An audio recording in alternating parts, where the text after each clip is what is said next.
What's up, y'all? This is Lou. So right now, let's discuss Florida Man, the white supremacist. So, as some of you may have heard, there has been activity in Florida regarding the education surrounding slavery in the United States. Now, let me preface my reaction to this by first saying Florida is the South. Now, I find that some people in the rest of America feel that that's a tough pill to swallow because when they think of Florida, what do they think of? They think of Disney World. They think of Miami. They think of cultural diversity. They think of Latinos. They think of Cubans. They think of the Caribbean. So, first of all, let me say the role of Latinos in Miami may not always be what it seems because, as somebody with Cuban blood, y te amo mucho, mi familia cubana, it's a little weird because what's gone on with the Cuban community is, first of all, a lot of Cubans identify as white. That's just a fact. Second of all, a lot of the political propaganda has sold people so hard on the idea that U.S. democracy, or rather democratic activity in the United States, is socialism. And being as there's been a lot of nationalistic trauma having come from a country like Cuba, who in my opinion has been treated unjustly and unfairly by the United States over the years, this has caused generations of Cubans who come from that background to claim that they hate the idea of communism or socialism and claim that they hate the idea of dictatorship, while at the same time dancing around in red hats that have a rich guy's name on them, who they are fully comfortable with having tons of power.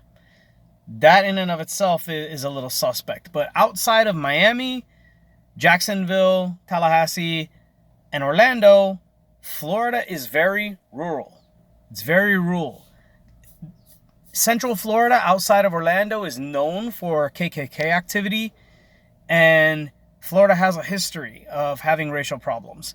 So, I think, and as a matter of fact, one of the things that turned me off of voting for almost a decade was some stuff that was going down in the Panhandle that I found out about from a close friend who went to Florida A&M University, who was telling me about essentially checkpoints set up outside of black towns that had no polling places. So when they were trying to go to one town over to vote, they were being slowed by police checkpoints, like DUI checkpoints and stuff like that, being strategically placed to make sure that they couldn't make it to the polls on time. Like, stuff like that goes on down there.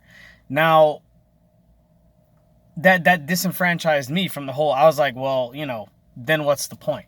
But that being said, it shouldn't be a surprise that Florida would seek out a guy, like the esteemed Professor Allen, who recently was on Fox News, calling Kamala Harris a liar for her framing of the curriculum that they want to teach, which essentially says that in some facet, enslaved people were able to learn a skill or a craft or a vocation and use it to their advantage after they were being a slave, not after they were emancipated. So here's my reaction to that. And what were we to think freed slaves were going to do? Run around in circles with their hands up in the air, not knowing what to do with themselves? No, of course they were going to take whatever they did, whatever they knew, and try to make a living or something like that. But why is that? Why do you need to say that? You know what I mean? Like, why do you need to tell kids, well, that enslaved guy who learned how to distill whiskey later worked as a distiller, so, right? The specific implication is that him being a slave wasn't that bad. That's what the implication is. It's to plant the thought in their head of what would he have done if he hadn't never been a slave? Maybe if he had a passion for distilling alcohol earlier, he would have done it without and been able to capitalize on it the whole entire time, as opposed to doing it so someone else could make money. Are you also going to instruct that a lot of agricultural former enslaved people had to work as sharecroppers after that, so they still didn't own the means of production? Are you going to go over that? Because I promise you, they're not. They're going to leave it there so that kids can, A, feel better about America having been a slaver nation, and B, think in their heads that maybe slavery is not so bad. Maybe there's a silver lining. And there's just not. In a recent online discussion I was involved in, somebody brought up Frederick Douglass, and when I replied to them, I said, I'm sorry, it was Professor Allen. Professor Allen brought up Frederick Douglass on Fox News, saying that he specifically stated in his autobiography that one of his owners taught him how to read. Well, she kind of did. And what I was saying earlier was I got into a conversation about this, and part of my reply was he must have stopped reading right at that moment, because the whole story Douglas told after that was that his owner told the wife who was teaching him to read to stop, and she did, because it was illegal. And he made a case to her that teaching Douglas to read would make him unhappy because his natural place in life is to serve him. That was his contention. And Douglas said that it was that moment that he decided to become educated, because he felt like a burning hatred in his heart for the institution of slavery. Because, and the reason is specifically because he was being denied access. That was the whole point of that story, was that she was giving him a little taste of access, and slavery is what denied him that access. And he had to risk himself and other people to learn after that. He always maintained this. So using him as an example is horrible. It disproves your point. Because the fact of the matter is, had he never been a slave, he would have gotten access sooner. He would have made money off of his intelligence and his wisdom sooner. He may have been one of the greatest scholars of that time. I mean, he still turned out to be.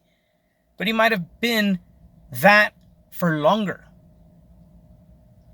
The amount of difference the man made, he would have made it for longer. Silver lining slavery is nothing more than reintroducing the idea of white supremacy. There's no other way to frame that.